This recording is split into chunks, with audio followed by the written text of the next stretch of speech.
In this video, I will show you how to add calculator to control center on iPhone. So right now I will show you how you can easily edit and add calculator in your iPhone control center from iOS 18.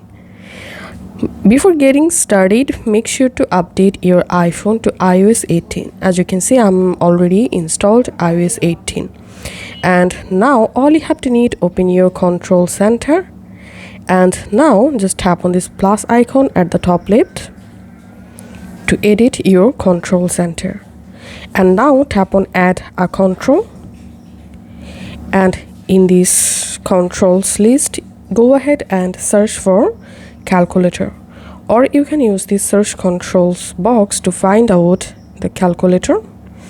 So here is the calculator, I'm tapping on it, and as you can see, the calculator successfully added into my control center.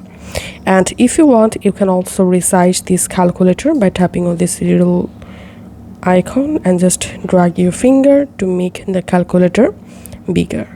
You can also change the calculator position, just tap and drag it to change the position of calculator.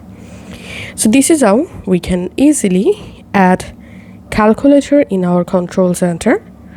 If this video helped you out, please leave a like and leave a comment down below. Thank you for watching.